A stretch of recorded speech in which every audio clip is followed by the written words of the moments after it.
السلام علیکم ناظرین، ہمارے چینل اچھی بات کو ضرور سبسکرائب کر لیں اور بیل نوٹیفیکیشن کو بھی آن کر لیں تاکہ ہر ویڈیو آپ کو وقت پر ملتی رہے۔ ساتھیو، سب سے پہلے ہم آپ تمامی حضرات کے شکر گزار ہیں کہ اس سردی کے موسم میں آپ حضرات، جیسا کہ آپ حضرات کو معلوم ہے کہ ہمارا دیش 1947 عیسوی کو آزاد ہوا۔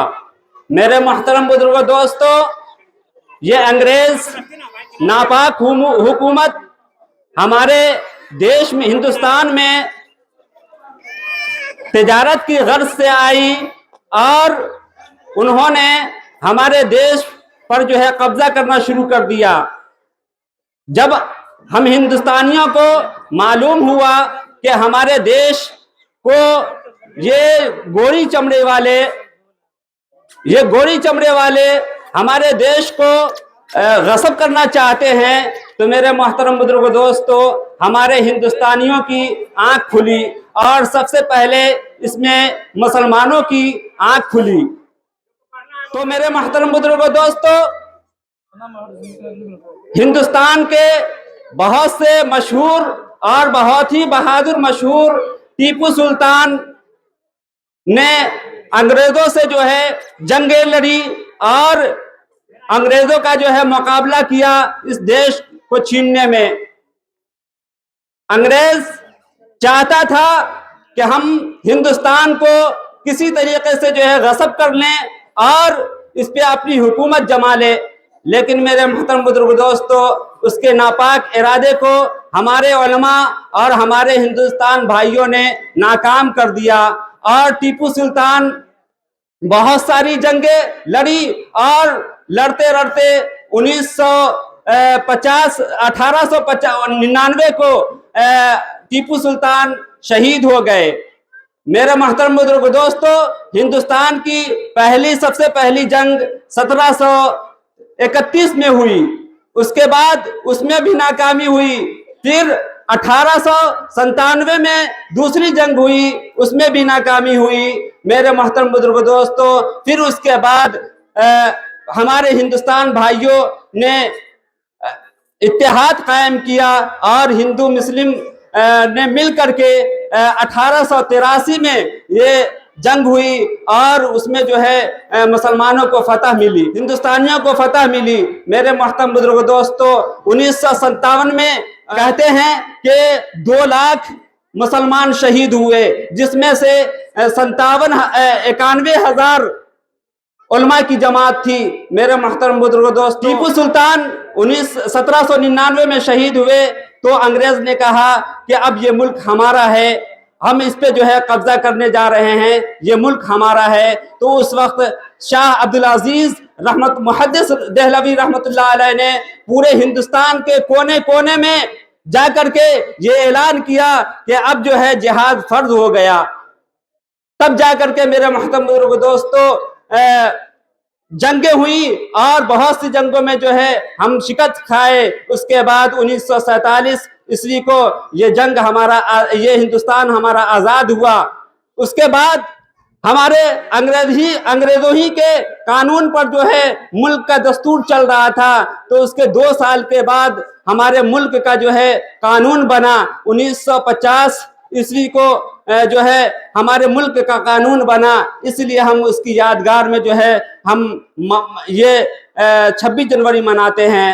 میرے محترم بزرگ دوستو، ہم تمام ہندوستانیوں سے کہنا چاہتے ہیں، یہ نفرت بری ہے نہ پالو اسے، یہ نفرت بری ہے نہ پالو اسے، دلوں میں خلش ہے نکالو اسے، نہ تیرا نہ میرا نہ اس کا نہ اس کا، یہ سب کا وطن ہے بچا لو اسے۔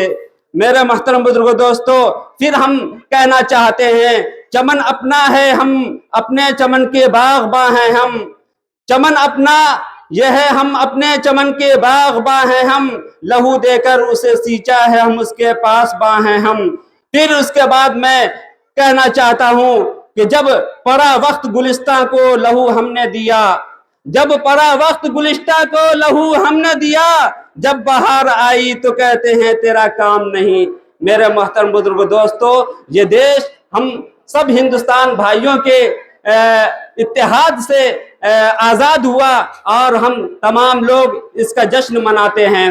تو آئیے ہم آپ کا وقت زیادہ نہ لیتے ہوئے، اصل آپ کو بچوں کو سننا ہے، تو یہ دینی ادارہ ہے، دینی ادارے کے روایت کے مطابق ہم اس پروگرام کو شروع کرنے جا رہے ہیں۔ تو میرے محترم بزرگ دوستو، جب بھی کوئی قوم، جب بھی کوئی گروہ کے لوگ پروگرام کو شروع کرتے ہیں تو اپنے اپنے مذہبی کتاب سے اس پروگرام کو شروع کرتے ہیں۔ تو آئیے ہم بھی اس مذہبی ادارے کو مذہب کے کتاب سے اس پروگرام کو ہم شروع کرنے جا رہے ہیں۔ تو تلاوت کلام اللہ شریف کے لیے ہم آمنہ فردوس کو دعوت دینے جا رہے ہیں کہ وہ آئیں اور تلاوت کلام پاک سے اس محفل کا آغاز کریں۔ آمنہ فردوس۔ أعوذ بالله من الشيطان الرجيم بسم الله الرحمن الرحيم والضحى والليل إذا سجى ما ودعك ربك وما قلى وللآخرة خير لك من الأولى ولسوف يعطيك ربك فترضى ألم يجدك يتيما فآوى ووجدك ضالا فهدى ووجدك عائلا فأغنى فأما اليتيم فلا تقهر وأما السائل فلا تنهر وأما بنعمة ربك فحدث صدق الله العظيم۔ یہ سورت مکی ہے اور اس میں 11 آیتیں ہیں۔ شروع اللہ کے نام سے جو سب پر مہربان ہے، بہت مہربان ہے۔ اے پیغمبر صلی اللہ علیہ وسلم، قسم ہے چلتے دن کی روشنی کی اور رات کی، جب اس کا اندھیرا بیٹھ جائے، کہ آپ کے پروردگار نے نہ آپ کو چھوڑا ہے اور نہ آپ سے ناراض ہوا ہے، اور یقیناً آگے آنے والے حالات آپ کے لیے پہلے سے بہتر ہے، اور یقین جانو کہ ان قریب آپ کا پروردگار آپ کو اتنا دے گا کہ آپ خوش ہو جائیں گے۔ کیا اس نے آپ کو یتیم نہیں پایا تھا، پھر آپ کو ٹھکانہ دیا، پھر آپ کو راستے سے ناواقف پایا تو راستہ دکھایا؟ اب جو یتیم ہے آپ ان پر سختی نہ کیجیے، اور جو سوال کرنے والا ہو آپ اس کو مت جھڑکیے، اور جو آپ کے پروردگار کی نعمت ہے آپ اس کا تذکرہ کرتے رہیے۔ السلام علیکم۔